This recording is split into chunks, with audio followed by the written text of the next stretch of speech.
오늘은 함께 읽으신 요한 1서 4장 7절에서 12절 말씀을 중심으로 요한 1서 전체 말씀을 나누도록 하겠습니다. 설교 제목은 믿음은 하나님과 사귐을 갖는 것입니다. 이렇게 잡았습니다. 여러분, 오늘 저와 여러분들이 4장 7절부터 12절 말씀까지를 읽었는데요, 그 핵심 요지가 여러분 뭐라고 생각하십니까? 오늘 이 본문의 핵심 주제가 뭐 같으세요? 본문을 쭉 보시면 서로 뭐 하자고요? 사랑하자. 네, 이게 오늘 본문의 핵심 메시지입니다. 그러니까 이 말씀대로 서로 사랑하시면 됩니다. 그죠? 그런데 이런 짓궂은 질문을, 이런 생각을 한번 해보시기 바랍니다. 오늘 본문이 우리에게 주시는 결론이 뭐냐면, 사랑하는 자들아 우리가 서로 사랑하자. 하나님이 우리를 사랑하신 것처럼 서로 사랑하자. 그럼 우리 이제부터 사랑하면서 살아가면 되잖아요. 그죠? 그런데 우리가 다음 주에 이 자리에 또 모여서 우리는 정말 온전하게 정말 서로 사랑하며 살았는가라고 여러분 그렇게 묻는다면 여러분 자신 있게 대답할 수 있겠습니까?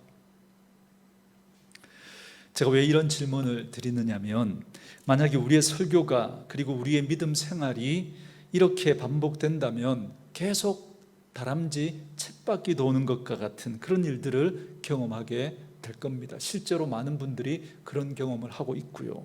무슨 말이냐면, 오늘도 저와 여러분이 이 설교를 듣고 그래, 내가 사랑해야지 이렇게 결단을 했어요. 그래서 한 주간을 여러분 그렇게 사랑하면서 살겠다고 다짐하고 그렇게 살아보지만, 여러분 중간에 여러분 사랑하지 못할 일들이 생길까요? 안 생길까요? 생기겠죠. 그럼 또 우리는 미워하고 또 그렇게 사랑하지 못하며 그렇게 또 보내는 그런 시간들 우리에게 분명히 있을 겁니다. 여러분, 그러면 다음 주에 와서 여러분들이 기도할 때 뭐라고 기도하시겠습니까? 하나님, 이번 한 주간도 정말 마땅히 사랑하면서 그렇게 살아야 하는데 사랑하지 못하고 살았습니다. 하나님, 마땅히 용서해야 되는데 용서하지 못했습니다. 그러면 이제 또 어떻게 해야 될까요? 회개하고 다시 사랑해야 되겠다 결단하는 거죠.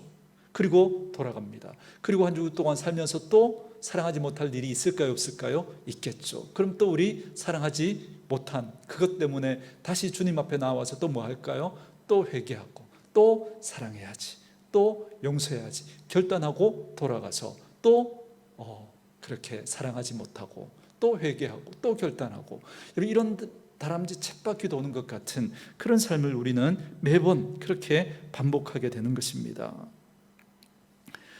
여러분, 그렇다면 우리가 어떻게 기도해야 될까요? 이런 다람쥐 쳇바퀴 도는 것 같은 그런 믿음 생활을 하지 않으려면, 하나님, 마땅히 사랑해야 하지만 사랑하지 못했고, 마땅히 용서해야 하지만 용서하지 못했고, 마땅히 섬겨야 했지만 섬기지 못한 저를 용서해 주세요. 그렇게 기도하고 난 다음에 여러분, 우리는 어떻게 해야 될까요? 하나님,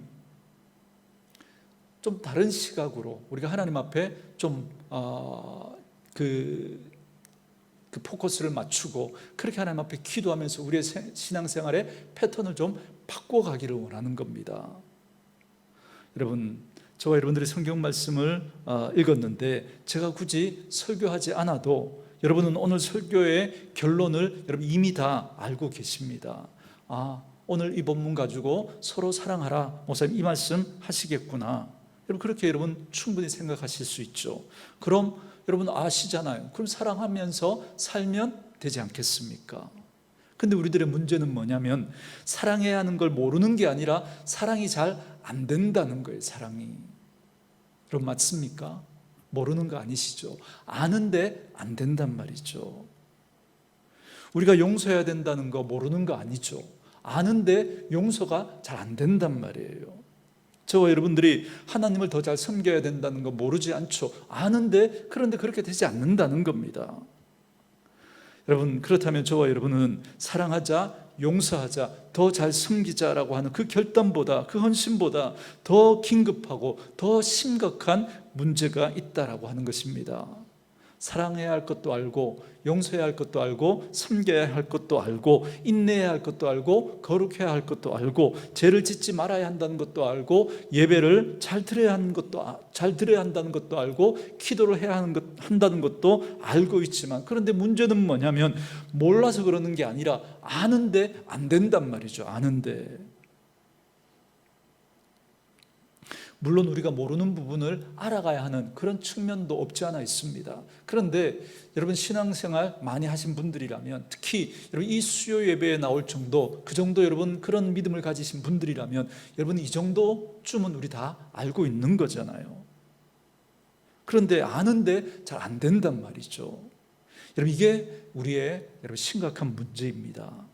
그래서 오늘 이 시간에도, 혹은 매번 드리는 예배 시간에도 우리가 모르는 것을 알아가야 하는 부분도 있겠지만, 익히 예수를 오랫동안 믿으신 저와 여러분들에게는 어찌 보면 본문을 딱 보면서, 아, 오늘 목사님이 이 말씀 가지고 이렇게 설교하시겠구나, 여러분 설교를 듣지 않아도 요약해낼 수 있을 만큼 성경에 대해서 여러분들은 이미 잘 알고 계신단 말이죠. 제가 설교하는 사람이니까, 여러분 설교자라면 모두가 피해갈 수 없는 몇 가지 결론이 있습니다. 예배에 성공해야 됩니다. 기도에 전심전력을 다해야 됩니다. 고난 가운데 낙심하지 마셔야 합니다. 용기를 내시고 고난 가운데 다시 일어서야 합니다. 다시 헌신하셔야 합니다. 거룩하셔야 합니다. 사랑하셔야 합니다. 용서하셔야 합니다. 여러분, 이런 틀만 딱 가지고 있으면 대부분의 설교의 결론이 여기에 다 맞춰질 겁니다. 여기에 대부분의 설교가. 근데 왜 우리는 매주마다 혹은 매 시간마다 여러분 설교를 우리가 왜 들어야 합니까? 똑같은 그 이야기를 우리 왜 또 들어야 할까요? 왜? 그리고 더 큰 문제는 지금까지 수없이 결단해 봤잖아요. 수없이 용서하려고도 해봤고, 사랑하려고도 해봤고, 죄짓지 않으려고도 해봤고, 거룩해지려고도 해봤잖아요. 수없이 결단해 봤는데, 그런데 문제는 잘 안 된다는 거예요. 그래서 오늘은 저와 여러분들이 조금 다른 각도에서 말씀을 좀 접근해 가려고 합니다. 아, 그래, 사랑하자. 근데 그 사랑에 늘 실패했던 우리들이 그 사랑에 실패하지 않고 우리들의 믿음의 삶을 살아가려면, 하나님, 제가 사랑을 결단하는 것보다 사랑할 수 있는 그 힘과 그 근거가 내게 필요합니다. 그렇게 하나님 앞에 기도하고 하나님의 답을 여러분 들어보는 게 여러분 더 중요하지 않겠습니까? 우리 모르는 거 아니잖아요. 하나님, 내가 사랑하며 살기를 원하지만 잘 되지 않습니다. 내가 사랑하며 살아갈 수 있는, 내가 용서하며 살아갈 수 있는 그 힘과 그 근거가 하나님 내게 필요합니다. 그러려면 하나님 어떻게 해야 됩니까? 이렇게 여쭙고 여기에 대한 답을 가지고 우리가 다시 여러분 믿음의 생활을 정말 우리가 이런 쳇바퀴 도는 것 같은 그런 패턴을 반복하지 않고 살아가려면 여기서부터 우리가 이 질문에서부터 그렇게 질문을 던지고 새롭게 믿음의 패턴을 한번 바꿔보는 그 노력이 우리에게 필요하다는 것입니다. 여러분, 요한 1서는 분명히 사랑에 대한 글입니다. 그리고 요한 1서는 겉으로 우리에게 어떻게 보여지느냐면, 그러므로 사랑하라, 이런 말씀이 있죠. 결론이. 그리고 심지어 어떤 표현도 있냐면, 여러분 요한일서 3장 18절 말씀 한번 보시겠습니까? 3장 18절 같이 읽을까요? 읽습니다. 시작. 자녀들아, 우리가 말과 혀로만 사랑하지 말고 행함과 진실함으로 하자. 아멘. 여러분, 이 말씀 읽으시면 기쁨이 막 샘솟아 오르십니까? 아니면 좀 찔리세요? 찔리시죠, 그죠? 자녀들아, 우리가 말과 혀로만 사랑하지 말고, 여러분 교회처럼 우리 성도들처럼 사랑을 많이 얘기하는 그런 공동체가 또 어디 있겠습니까? 그죠? 근데 어찌 보면 우리들의 사랑은 말과 혀로만 하는 그런 사랑이 아닌가. 그래서 행함과 진실함으로 하자라고 그렇게까지 말씀하고 있는 겁니다. 그러니까 오늘 요한 1서는 사랑을 제대로 해라, 이게 여러분 요한 1서의 핵심 메시지라고 할 수 있겠습니다. 근데 우리들의 문제는 뭐죠? 말씀드린 것처럼 그렇게 안 된다라고 하는 여기에 있는 겁니다. 맞아요. 우리도 그렇게 사랑하고 싶습니다. 말과 혀로만 사랑하는 게 아니라 정말 행함과 진실함으로 사랑하고 싶어요. 그렇죠? 여러분, 우리 아내를, 우리 남편을, 우리 공동체를, 옆에 있는 지체를 정말 진심으로 사랑하고 싶잖아요. 그죠? 네, 지금 여기서 말씀하신 그 내용을 우리가 다 알고 있습니다. 근데 문제는 뭐냐면 우리가 그렇게 되지 않는다는 거예요. 그럼 왜 우리는 그렇게 잘 되지 않을까? 그죠? 이 질문을 먼저 던져야 되고요. 그리고 또 하나, 그렇다면 어떻게 해야 우리가 그렇게 사랑하며 용서하며 말씀대로 살아갈 수 있을까라고 하는 것입니다. 이 두 가지 질문 하나님에게 여쭤야 되겠죠. 여러분, 우리의 입장은 이거잖아요. 맞아요, 하나님, 말과 혀로만 사랑하지 말고 행함과 진실함으로 사랑하라고 하셔서 제가 그러고 싶어요. 말과 혀로만 사랑하지 말고 정말 행함과 진실함으로 사랑하고 싶습니다. 하나님, 우리를 사랑하신 것처럼 우리도 그렇게 사랑하고 싶습니다. 그런데 그게 잘 안 돼요. 하나님, 어떻게 하면 좋을까요? 우리 하나님 앞에 여쭤야죠. 여러분, 이렇게 하나님 앞에 먼저 여쭙는 게 순서 아니겠습니까? 그래서 오늘은 이 얘기를 좀 같이 하려고 합니다. 하나님, 제가 사랑하려면 어떻게 해야 하나요? 죄를 짓지 않으려면 하나님 어떻게 해야 합니까? 라고 하나님께 여쭙고, 그리고 그 하나님께서 주시는 그 답을 우리가 붙들고 우리가 살아가야 하지 않을까라고 하는 것입니다. 사랑해야 한다는 거, 거룩해야 한다는 거, 죄를 짓지 말아야 한다는 거, 감사해야 된다는 거, 용서해야 된다는 거, 이거 이미 우리가 다 알고 있습니다. 알고 있는데 잘 안 됩니다. 잘 되지 않으니까 우리는 매주마다 똑같이 기도를 하게 될 거예요. 똑같이. 여러분, 대표 기도하면서 제일 많이 듣는 기도가 어떤 기도죠? 하나님, 정말 사랑하며 살기를 원했지만 그래도 또 이번 한 주간에 또 사랑하지 못하고 하나님의 백성답지 못하게 또 죄짓고 살았습니다. 하나님, 용서해 주세요. 여러분, 우리 늘 이 기도 제일 많이 하지 않습니까? 마땅히 용서해야 하지만 용서하지 못했습니다. 죄를 짓지 말아야 했는데 그런데 또 죄를 짓고 부끄러운 모습으로 나왔습니다. 매주마다 똑같은 예배와 똑같은 기도를 드리게 되니까 여러분, 그 다음부터 말씀을 듣는 것도 부담스러운 거예요. 왜요?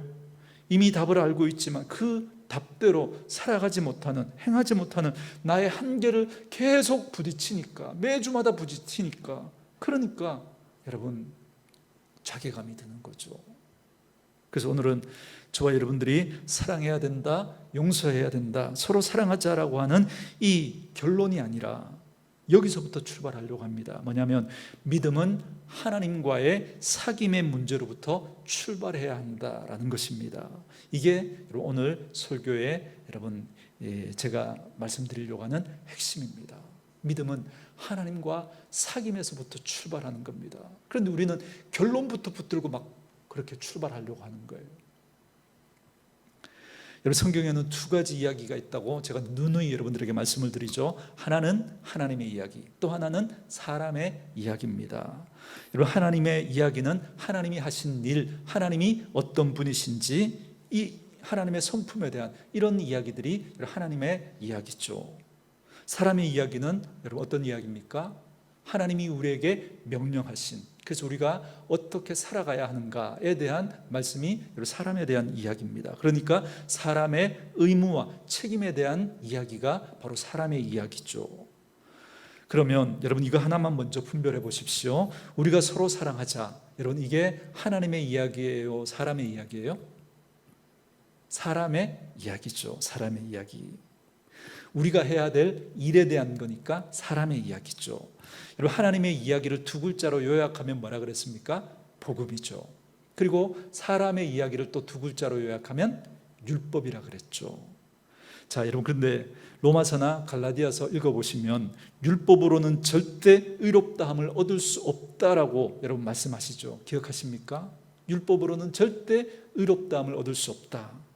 누구도 의인은 없나니 한 사람도 없다라고 분명하게 말씀을 하고 있습니다. 그러니까 우리가 서로 사랑하자, 우리가 서로 다른 사람을 용서하자라고 하는 이 율법으로는 절대 완벽하게 이것을 행할 수 있는 사람이 있다는 거예요, 없다는 거예요?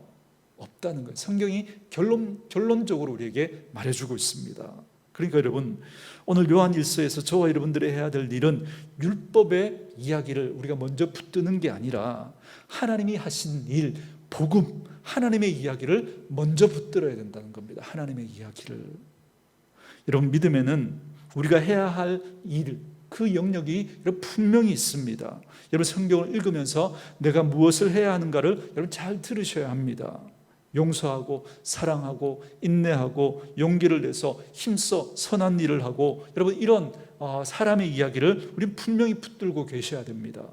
그런데 이런 사람의 이야기, 율법은 만약에 복음이 없다면, 하나님의 이야기가 없다면 여러분 의미가 하나도 없다는 사실을 여러분 기억하십니까?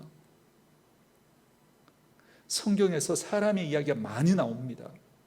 그러나 거기에 하나님의 이야기, 복음이 없다면 여러분 이 이야기는 아무런 의미가 없습니다. 여러분, 말씀에서, 하나님의 말씀에서 복음을 딱 빼버리잖아요. 하나님의 이야기를 빼버리면 여러분, 이건 이 율법의 이야기는 여러분 이 성경이 아니어도, 굳이 이 성경이 아니어도 우리는 얼마든지 세상에서 여러분 많이 여러분 들을 수 있습니다. 배울 수 있습니다. 여러분, EBS 좋은 강의 같은 거 여러분 한번 들어보십시오. 거기 뭐라고 말합니까? 행복한 가정을 만들려면 남편이 아내를 사랑하고 아내는 남편을 귀하게 여기고, 그렇죠? 자식은 부모를 공경해야 됩니다. 부모는 자식을 잘 양육해야 됩니다. 이런 이야기, 여러분 성경이 이야기하는 것보다 우리에게 더 민감하게, 여러분 더 쏙쏙 재밌게 그런 이야기들을 우리에게 잘 해줍니다. 그런 이야기 우리 들을 수 있어요. 여러분, 교회가 아니고 성경이 아니더라도 여러분 목민 심서나 공자나 맹자, 그죠? 그들이 쓴 그 책을 통해서 여러분 우리는 얼마든지 사람이 마땅히 어떻게 살아야 하는지에 대한 그런 이야기들을 우리 충분히 여러분 많이 들을 수 있습니다. 왜냐하면 이건 사람의 이야기니까요. 이건 사람의 이야기는 여러분 우리가 주변에서 얼마든지 여러분 들을 수 있습니다. 얼마든지. 그런데 많은 경우 예수 믿는 분들도 이런 사람의 이야기만 이렇게 들으려고 하는 그런 분들이 있습니다. 복음은 쏙 빼놓고 사람의 이야기만, 그것만 들으려고 합니다. 사랑해야 합니다. 용서해야 합니다. 구제해야 됩니다. 봉사해야 됩니다. 헌신해야 됩니다. 남을 도와야 됩니다. 그런 말만 들으려고 합니다. 이건 하나님이 제안하신 방법에서 아주 중요한 부분을 그냥 쏙 빼놓은 거예요. 왜냐하면 하나님이 이렇게 말씀하시거든요. 절대로 누구든지 율법으로는 하나님의 의에 이룰 수 없다라고 분명히 말씀하셨거든요. 세상에 아무리 사랑하자라고 말하고 거룩하자라고 말하고 용서하자고 말해도 그렇게 온전히 행할 수 있는 사람은 한 사람도 없습니다. 한 사람도. 그렇기 때문에 그 일을 시도하면 시도할수록 점점 여러분 쳇바퀴 돌듯이 허무한 자괴감만 여러분 그렇게 들고 말 것입니다. 상대적으로 내가 다른 사람들보다 좀 낫다라는 것 때문에 위안을 얻을 수 있을지는 모르겠지만 결국 그 사람도 자기 한계에 부딪히고 말 거거든요. 대표적인 사람이 여러분 성철 스님 같은 분이잖아요. 그 마지막에 산은 산이고 물은 물이다. 자기가 지은 죄가 수미산보다 높다 그러면서 그렇게 살았던 분도 여러분 마지막에 그런 자괴감을 느끼는 거예요. 그래서 하나님은 저와 여러분이 이 땅에서 하나님의 사람으로 살아갈 때 율법에 먼저 집중하는 것이 아니라 우리가 해야 할 역할, 여기에 먼저 집중하는 게 아니라 복음에 먼저 집중하라고 말씀하는 겁니다. 복음에. 하나님이 우리에게 해주신 일, 하나님이 어떤 분이신지 이걸 먼저 아는 것, 복음에서부터 출발하라고 말씀하고 있는 거예요. 그래서 오늘은 사랑에 대한 말씀이 요한 1서의 주제이기는 하지만 믿음은 하나님과의 사귐을 갖는 것입니다 라고 하는 제목을 통해서 이걸 중심으로 해서 하나님께서 우리에게 하신 일에 우리가 집중하면서 이 말씀을 좀 여러분들과 나누려고 합니다. 여러분, 먼저 4장 10절 말씀으로 여러분 오셔서요, 우리 10절 말씀 우리 같이 한번 읽도록 할까요? 10절 말씀 같이 읽습니다. 시작. 사랑은 여기 있으니 우리가 하나님을 사랑한 것이 아니요 하나님이 우리를 사랑하사 우리 죄를 속하기 위하여 화목제물로 그 아들을 보내셨음이라. 아멘. 첫 번째로 우리가 기억해야 될 건 하나님과의 사귐, 이 사귐이 믿음이라고 할 때 우리를 사랑하시는 하나님의 사랑을 우리가 먼저 기억해야 한다라는 것입니다. 우리를 사랑하시는 그 하나님의 사랑을 우리가 먼저 기억하고 그걸 붙들어야 한다는 겁니다. 여러분, 4장 19절에 이렇게 말씀하시죠. 우리가 사랑함은 그가 먼저 우리를 사랑하셨음이라. 그렇죠? 여러분, 저와 여러분이 다른 이들을 사랑하려고 그 결단하기 전에 여러분 이 질문이 필요하다는 거예요. 내가 하나님께로부터 사랑받고 있다는 사실을 내가 알고 있는가? 머리로 말고요, 머리로. 이거 모르는 사람 누가 있겠습니까?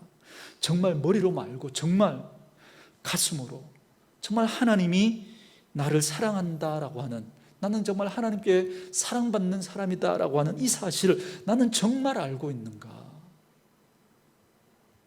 그 하나님이 나를 얼마나 사랑하시는지, 나에게 독생자 예수 그리스도까지 내어주시기까지 그렇게 하나님이 나를 사랑하고 계신다. 나는 그 하나님의 사랑을 알고 있는가? 그 하나님의 사랑을 받고 있는가?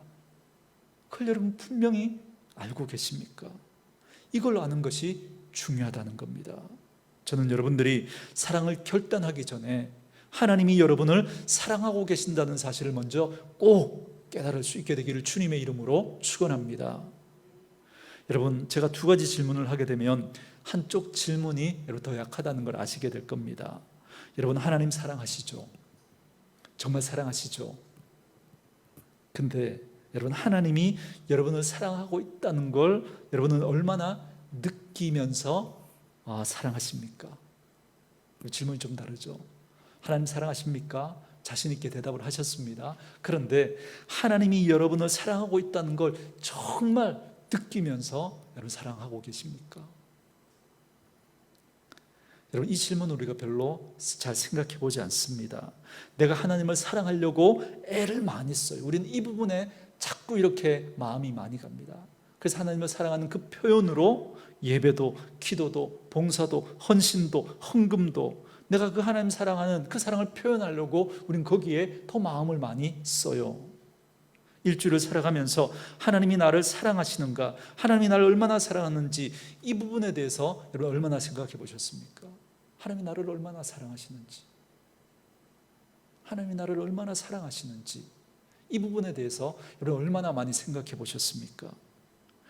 우리들이 마더 테레사나 그죠, 슈바이처 같은 이런 분들의 삶을 보면서, 그래, 우리도 그렇게 다른 사람을 위해서 그렇게 사랑하고 또 섬기고 나눔을 실천하면서 살아야 되겠구나, 그렇게 깨닫고 도전받기는 하지만 이 질문을 우리는 잘 해보지 않습니다.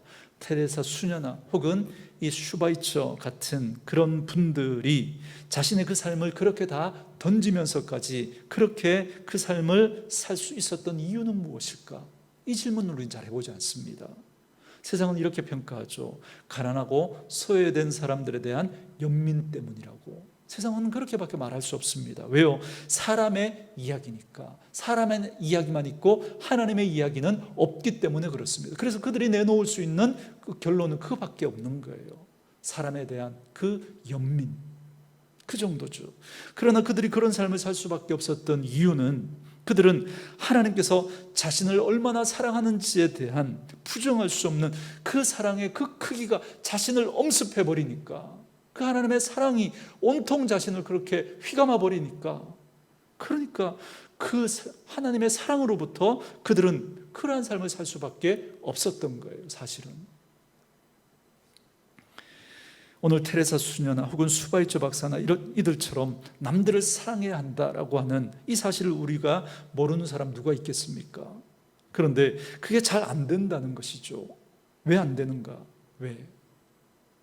내가 사람의 이야기, 율법을 행하려고 하는데 왜 이게 잘 안 되는가? 율법은 복음으로부터 출발하지 않으면 완성될 수 없기 때문에 그렇습니다. 율법은 복음에서 출발하지 않으면 절대 완성될 수 없습니다. 다시 말하면 하나님의 사랑이 내 가슴을 가득 채워버리지 않으면 내게서 사랑이 나갈 수 없기 때문에 그렇습니다. 그래서 하나님의 별명이 하나님은 사랑이시라는 겁니다. 다시 말하면 그 하나님이 내게 와서 그 하나님의 사랑이 내게 채워져야만 내게서 사랑이 나갈 수 있는 거예요. 내게서. 하나님이 우리를 사랑하셨습니다.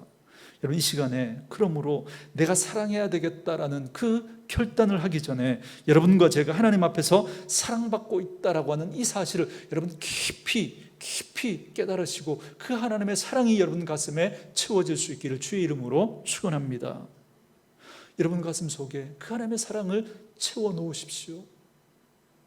하나님이 날 사랑하신다고는 이 사실, 예수 그리스도의 그 십자가를 여러분 바라볼 때마다 주님이 얼마나 아프셨을까, 주님이 얼마나 고통스러우셨을까, 그것 때문에 우는 것 아무 의미 없습니다. 그 주님 지금 뭐하고 계세요? 하나님 우편 보좌에 영광 중에 계시거든요. 그게 아니라 그 주님의 그 십자가의 사랑을 바라볼 때마다 우리의 죄가 생각나야 돼요. 우리의 죄가 예수님 그 십자가에 못 박혀 있거든요. 그럼에도 불구하고 우리를 그렇게 독생자 예수 그리스도를 내어주시기까지 사랑하신 그 하나님의 사랑이 우리를 여러분 엄습해야 됩니다. 그 사랑이 우리가 감격하는 거예요. 그 사랑에 하나님이 그렇게 우리를 사랑하십니다. 하나님이 우리를 사랑하신다라고 그렇게 우리가 이야기하면 율법에 익숙한 우리들은, 여러분 행함에 익숙한 우리들은 어떤 생각이 먼저 나요? 나처럼 사는데 나 같은 사람도 하나님 사랑하실까? 이 생각이 우리 먼저 떠오르잖아요. 그죠? 여러분 그럴 때마다 여러분의 자녀를 한번 떠올려 보십시오. 여러분의 자녀가 성적이 나쁘다고, 여러분의 자녀가 몸이 아프다고, 여러분의 자녀가 다른 아이들보다 좀 뒤처졌다고, 여러분들의 자녀가 다른 사람들보다 좀 아름답지 못하다고, 여러분 그 자녀를 사랑하지 않습니까? 아니죠. 저는 자녀를 낳아서 키우면서 알게 된 비밀 한 가지가 있는데요, 참 희한한 게 자녀는 속을 썩이면 썩일수록, 여러분 아픔이 있으면 아픔이 있을수록 여러분 그 자녀는 부모의 마음 깊숙이 더 들어오는 거예요. 더 내게서 멀어지는 게 아니라 아픔이 있고 문제가 있는 자녀는 부모의 가슴에 더 깊이 들어오게 되는 것입니다. 이게 자녀를 향한 부모의 사랑이거든요.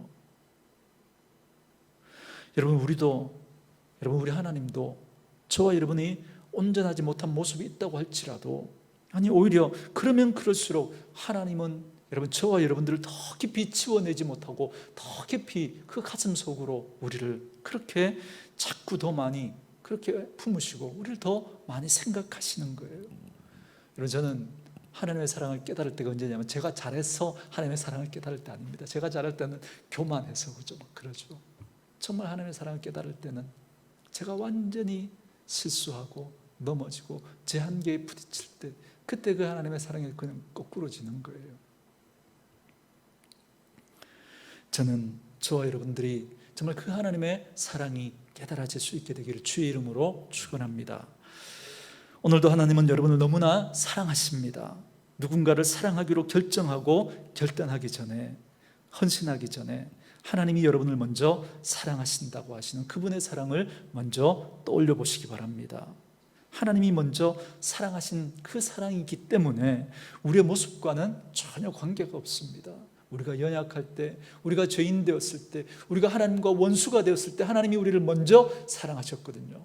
먼저 사랑하셨다는 것, 절대 하나님이 우리를 포기하지 않는다는 거예요.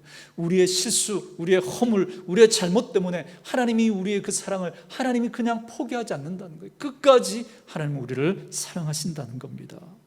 지금도 하나님은 저와 여러분을 사랑하고 계신 줄 믿습니다. 여러분은 하나님께 사랑받는 존재입니다. 여러분 믿음은 바로 이 하나님의 사랑을 깨닫는 그 사귐에서부터 출발하는 거예요. 그래서 믿음은 관계입니다. 관계. 하나님과의 그 사귐, 그 관계를 통해서 우리 하나님의 사랑을 깨닫게 되거든요. 거기서부터 믿음은 시작되는 것입니다. 두 번째로 마지막 문제 우리 더 보도록 하겠습니다. 요한일서 2장 1절 2절 말씀 앞으로 오셔서 요한일서 2장 1절 2절 말씀 우리 같이 읽도록 하겠습니다. 시작. 나의 자녀들아, 내가 이것을 너희에게 쓰면 너희로 죄를 범하지 않게 하려 함이라. 만일 누가 죄를 범하여도 아버지 앞에서 우리에게 대언자가 있으니 곧 의로우신 예수 그리스도시라. 그는 우리 죄를 위한 화목 제물이니 우리만 위할 뿐 아니요 온 세상의 죄를 위하심이라. 아멘. 여러분 저와 여러분이 하나님과 사귐을 갖기 위해서는 먼저 하나님의 사랑에 집중해야 합니다. 우리가 사랑할 것에 집중하는 게 아니라 하나님의 사랑에 집중해야 하는 겁니다. 그래서 두 번째로 오늘 요한 1서를 쓴 목적을 기록해 주셨는데요, 이렇게 말합니다. 나의 자녀들아, 내가 이것을 너희에게 쓰면 너희로 죄를 범하지 않게 하려 함이라. 맞아요. 우리가 죄를 범하지 않게 하시려고 하나님의 목적이 여러분 이 글을 쓰게 한 데 있다 그럽니다. 이건 우리가 해야 될 일이죠. 그렇죠? 그런데 그 죄를 범하지 않기 위해서 이 글을 기록해 놓으신 하나님의 말씀이 있습니다. 그게 그 다음 죄를 범하지 않게 하기 위해서 우리가 어떻게 해야 되는지, 여러분 우리가 죄를 짓지 않는 게 목적이에요. 그런데 그 목적을 이루기 위해서 하나님이 알려주시는 그 말씀이 그 뒤에 나오는 겁니다. 만일 누가 죄를 범하여도, 저와 여러분들이 죄를 범하여도 이 말이죠, 아버지 앞에서 우리에게 누가 있다고요? 대언자가 있다라는 겁니다. 대언자. 그래서 두 번째로 기억할 것은 뭐냐면, 죄를 짓지 않으려고 하는 결단보다 저와 여러분들에게 죄에 대한 대언자가 계심을 기억해야 한다라는 것입니다. 여러분, 죄를 짓지 않으려고 하는 것, 이거 우리가 해야 될 일이죠. 앞에서 사랑하자, 여러분 이 말과 같은 맥락입니다. 우리가 해야 될 일에 대한 거죠. 이 결단보다 죄에 대한 대언자, 우리가 죄를 지을 수밖에 없는 존재잖아요. 그런데 그 죄에 대한 대언자가 계심을 기억하라는 겁니다. 내가 이제부터 죄를 짓지 말아야지 결단하는 것보다 여러분 이게 더 중요하다는 겁니다. 죄에 대한 대언자가 계신다라는 사실. 왜냐하면 이건 늘 우리가 해왔던 패턴이거든요. 늘. 이것보다 더 중요한 게 뭐냐면, 내 죄를 위하여 하나님 앞에서 중보하고 계시는, 우리의 죄에 대해서 변호하고 계시는 대언자가 있다라는 사실, 이 사실을 기억하는 게 훨씬 더 중요하다는 겁니다. 죄를 짓지 말아야지 그 결단하는 것보다. 잔디를 밟지 마세요. 그러면 더 밟고 싶은 마음이 들잖아요. 죄를 짓지 말아야지, 죄 짓지 말아야지, 죄 짓지 말아야지. 그러면 자꾸 죄의 유혹을 더 받아요. 더. 여러분, 저와 여러분이 제 문제만 생각하면 우리가 어떤 패턴을 늘 가지고 있냐면, 앞에서도 말씀을 드렸지만 죄 짓지 말아야지 결단하고 죄 짓고, 그래서 죄책감 느끼고, 그래서 다시 회개하고, 그래서 다시 결단하고, 돌아가서 또 죄 짓고, 또 죄책감 느끼고, 그래서 또 회개하고, 죄 짓지 말아야지 결단하고, 돌아가서 또 죄 짓고, 또 죄책감 느끼고, 또 회개하고, 또 죄 짓지 말아야지 결단하고, 또 돌아가서 또 죄짓고. 여러분, 이게 여러분 우리의 신앙생활의 패턴 아니었습니까? 계속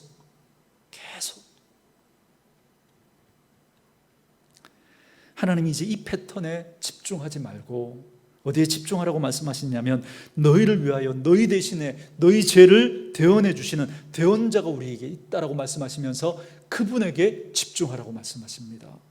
다시 말하면 우리의 죄의 문제를 완벽하게 해결해 주시는 대언자, 그분에게 집중하라는 거예요. 그분이 누구라고요? 예수님이라고요. 예수님. 그러니까 이제부터는 죄를 짓지 않겠다라는 결단보다 더 중요하게 집중해야 될 게 뭐냐면, 우리의 대언자에게 집중하는 겁니다. 예수님에게 집중하는 거예요. 그걸 이렇게 표현하는 구절이 있습니다. 여러분 2장 12절 말씀으로 한번 와보세요. 2장 12절 말씀 제가 한번 읽어드릴게요.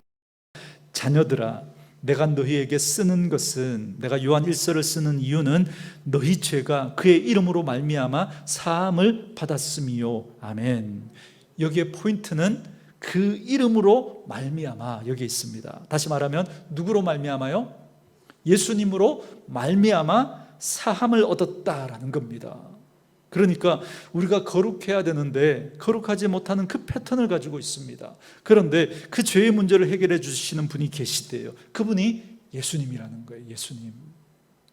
그러니까 절대 누구 놓치면 안 돼요? 예수님 놓치면 안 되는 거죠. 예수님은 우리의 믿음의 시작이며 중간이며 마지막이 됩니다. 내가 죄를 짓지 않으려고 결단하고 거기에 집중하는 것보다 더 중요한 일이 있다는 거예요. 우리의 믿음의 시작과 중간과 끝이 되시는 그 예수님께 집중하고 그 예수님 놓치지 않는 겁니다. 그 예수님 붙드는 거예요. 내가 거룩해져야 되겠다 노력하는 것보다 더 중요한 게 있다는 거예요. 내가 거룩해져야 된다, 죄를 짓지 말아야 된다, 이건 사람의 이야기거든요. 이건 하나님이 하신 일을 먼저 붙들어야 한다는 거예요. 하나님이 하신 일이 뭐예요? 우리의 죄의 문제를 위해서 독생자 예수님, 우리의 대언자 그 예수님을 보내주신 거잖아요. 그러니 우리는 그분을 놓치면 안 되는 거예요. 그분을 붙들어야 되는 거예요. 그분을. 내가 죄를 짓지 말아야 되겠다라고 하는 이 결단보다 훨씬 더 중요한 게 그 예수님을 붙드는 겁니다. 이 말을 똑같은 요한 1서를 쓴 요한이 요한복음에서는 어떻게 설명했느냐면, 여러분 요한복음 15장 기억나시죠? 예수님은 포도나무고 우리는 뭐라고요? 가지라고요. 가지. 여러분 가지의 목적이 뭘까요? 그냥 결론적으로만 말하면 가지의 목적은 거기에 뭘 맺는 거예요? 열매를 맺는 거죠. 열매를. 그러니까 예수님은 포도나무고 우리는 가지니까 우리의 목적은 그 가지에 뭘 맺는 거예요? 열매를 맺는 거다. 그렇게 볼 수 있습니다. 어떤 열매를 맺을까요? 서로 사랑하는 거, 용서하는 거, 거룩해지는 거, 인내하는 거, 온유한 거. 여러분 이런 거 다 우리가 맺어야 할 열매입니다. 우리의 목적이죠. 근데 여러분 잊지 마시기 바랍니다.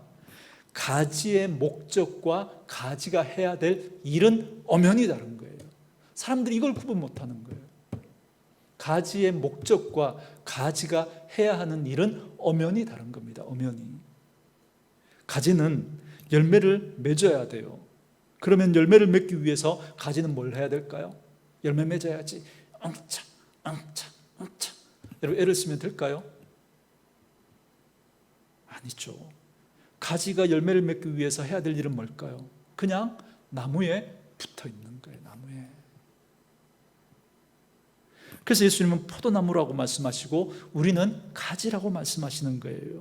열매는 가지에 맺혀요. 맞습니다. 여러분 우리에게 열매가 맺혀져야 돼요. 그러나 가지가 해야 될 일은 뭐냐면 나무에 붙어 있는 거예요. 나무에. 그러니까 정확한 답은 뭘까요? 열매는 나무가 맺는 걸까요? 가지가 맺는 걸까요? 열매는, 잘 생각해 보세요. 열매는 나무가 맺는 걸까요? 가지가 맺는 걸까요? 나무가 맺는 거죠. 근데 어디에 맺어요? 가지에 맺는 거예요. 가지에. 그러니까 가지는 나무에 붙어 있으면 되는 거예요. 그래서 저와 여러분이 이 질문을 하는 것입니다. 나는 사랑의 열매를 맺고 있는가? 나는 기쁨의 열매를 맺고 있는가? 나는 화평의 열매를 맺고 있는가? 그걸 여러분 묻는 게 아니라 뭘 물으셔야 돼요? 나는 나무이신 예수님에게 붙어 있는가? 이걸 물으셔야 돼요. 이걸. 여러분 성령의 9가지 열매 여러분 기억하시죠? 사랑과 희락과 화평과 오래 참음과 자비와 양선과 충성과 온유와 절제. 그죠? 이 성령의 9가지. 여러분 이게 누구 열매라고요?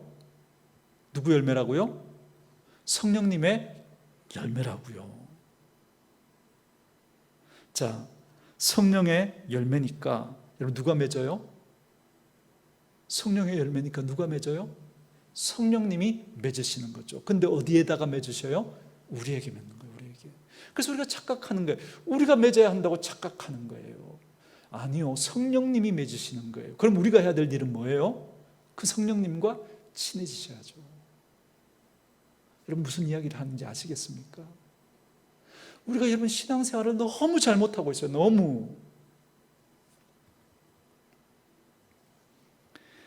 여러분 성령님이 맺으시지 않는 건, 그리고 포도나무가 맺지 않는 건, 그건 세상도 똑같이 하는 거예요. 세상도 성령님 없이도, 예수님 없이도 세상도 사랑을 얘기하죠. 세상도 화평을 얘기하죠. 세상도 용서를 이야기하죠. 세상도 인내를 이야기하죠. 여러분 뭐가 다르죠? 뭐가 다르죠? 세상이 말하는 기쁨과 세상이 말하는 평화가 예수님이 하시는 그것과 여러분 같은 거예요? 다른 거예요? 분명히 다른 거죠. 만약에 같다면 우리가 굳이 예수님을 믿을 이유가 어디 있습니까? 그렇다면 굳이 예수님이 이 땅에 오실 이유가 뭡니까? 사람의 이야기로 예수님 없이도 우리들이 얼마든지 사랑을 이야기하고 용서를 이야기하고 화평을 이야기하고 여러분 그렇게 여러분 우리가 다 할 수 있으면 여러분 굳이 예수님이 여러분 오실 이유가 어디 있겠습니까? 그리고 굳이 우리가 예수를 믿어야 할 이유가 어디 있겠습니까? 근데 예수님이 꼭 오셨어야만 했고 예수님이 아니면 안 된다는 거예요. 그분이 오셔야만 이 이야기가 성립된다는 거예요. 그럼 여러분, 가지는 뭘 해야 하느냐면 저와 여러분이 이렇게 물으셔야죠. 나는 요즘 예수님에게 붙어 있는가? 우리는 때로 가지가 나무에서 떨어져서 혼자 열매를 맺는 것처럼 그렇게 살아간단 말이죠. 그렇게 신앙생활 한단 말이에요. 그렇게. 그래서 우리가 메마른 거예요. 신앙생활 하는데도 메마른 거예요.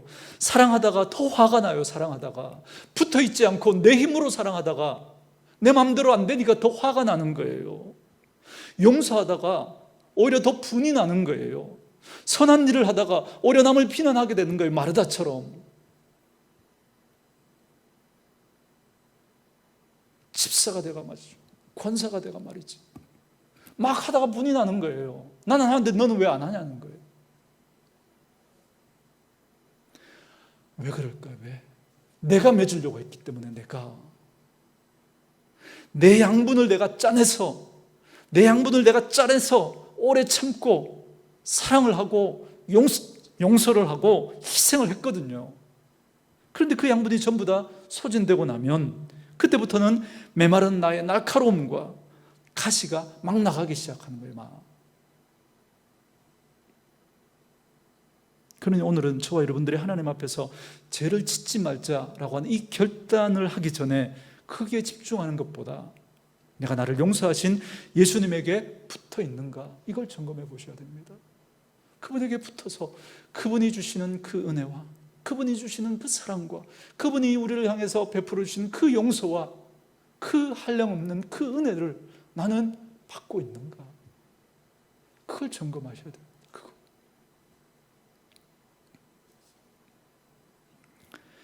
여러분은 요즘 예수님에게 붙어 있는 가지이십니까? 아니면 떨어져 있으십니까? 예수님에게서 떨어져서 사랑을 말하고, 예수님에게 떨어져서 의로움을 말하고, 예수님에게 떨어져서 봉사를 말하고, 예수님에게 떨어져서 용서를 말하고 있다면 여러분 조금만 기다리십시오. 여러분 곧 지치게 될 겁니다. 그리고 그 상태에서 지치게 되면 시작하기 전보다 더 나쁜 우리의 모습을 보게 될 것입니다. 사랑하는 성도 여러분, 다시금 주님께 붙어 있을 수 있기를 주의 이름으로 축원합니다. 마지막으로 요한일서 5장 13절부터 15절 말씀 보도록 하겠습니다. 요한일서 5장 13절에서 15절 말씀 같이 읽을까요? 읽습니다. 시작. 내가 하나님의 아들의 이름을 믿는 너희에게 이것을 쓰는 것은 너희로 하여금 너희에게 영생이 있음을 알게 하려 함이라. 그를 향하여 우리의 가진 바 담대함이 이것이니 그의 뜻대로 무엇을 구하면 들으심이라. 우리가 무엇이든지 구하는 바를 들으시는 줄을 안즉 우리가 그에게 구한 그것을 얻은 줄을 또한 아느니라. 아멘. 13절에 뭐라 말씀하시나요? 내가 하나님의 아들의 이름을 믿는, 예수님이 여기서도 빠지지 않죠. 그죠? 내가 하나님의 아들의 이름을 믿는 너희에게 이것을 쓰는 것은 너희로 하여금 너희에게 무엇이 있음을 알게 하려 함이라. 영생이 있음을 알게 하려 함이라. 이게 하나님이 하신 일이죠. 여러분, 이 땅에서 살아가면서 여러분에게 이미 하나님이 주신 영생이 있음을 알고 살아갈 수 있기를 바랍니다. 저와 여러분에게 이미 영원한 생명이 있습니다. 저와 여러분은 천국 가기 위해서 노력하는 사람이 아닙니다. 저와 여러분들은 이미 천국 가기로 결정이 되어 있는 사람들입니다. 노력하는 사람들이 아니에요. 이미 결정이 나 있는 사람인 거예요. 누구 때문에요? 예수님 때문에. 그러니 예수님은 우린 절대 놓치면 안 되는 거예요. 예수님을. 처음도 중간도 마지막도 예수님입니다. 그래서 예수님 없이는 예배도 안 되고, 예수님 없이는 기도도 안 되고, 예수님 없이는 봉사도 여러분 무의미하고, 예수님 없이는 용서도 안 되는 거예요.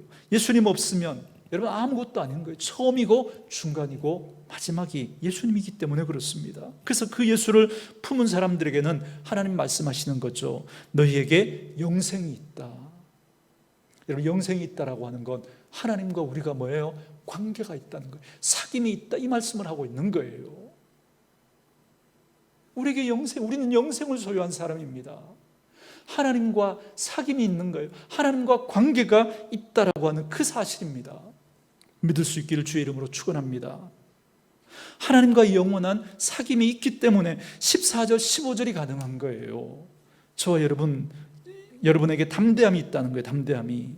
그를 향하여 우리의 가진 바 담대함이 이것이니 그의 뜻대로 무엇을 구하면 들으심이라. 우리가 무엇이든지 구하는 바를 들으시는 줄을 안즉 우리가 그에게 구한 그것을 얻은 줄을 또한 아느니라. 기도에 대한 담대함도 어디서 오는 거냐면 하나님과의 사귐, 그 관계 때문에 거기서 오는 거예요.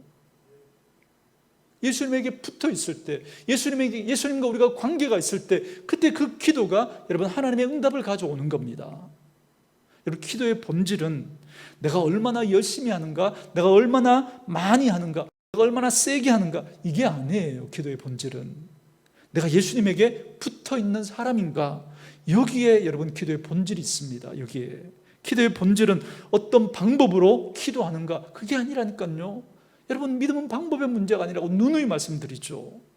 예수님에게 내가 붙어 있는가, 예수님과 내가 관계가 있는가, 사귐이 있는가, 여러분, 이게 본질입니다. 이게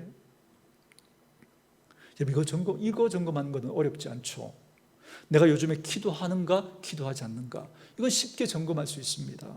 이건 왜요? 사람의 이야기는 쉽게 여러분 이 점검이 되거든요. 근데 애매하고 미묘한 건 뭐냐면 하나님의 이야기예요. 하나님의 이야기. 내가 예수님에게 붙어 있는가? 붙어 있는가? 근데 우리가 이 질문을 잘 하지 않아요.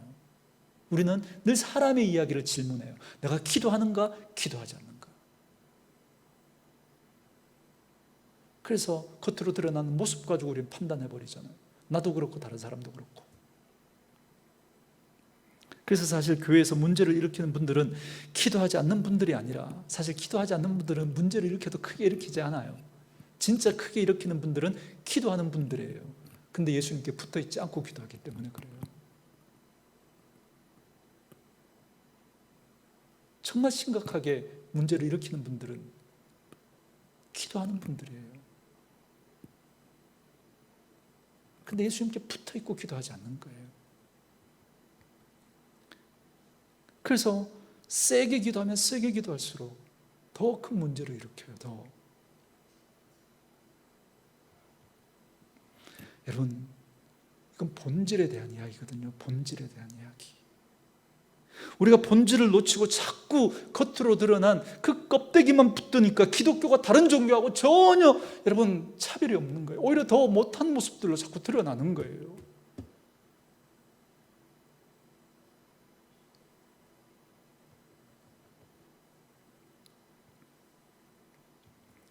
여러분, 요즘 여러분 예수님에게 붙어 계십니까? 여러분들은 정말 예수님에게 붙어 계십니까? 그렇다면 그 나무로부터 우리에게 양분이 오기 시작할 거예요.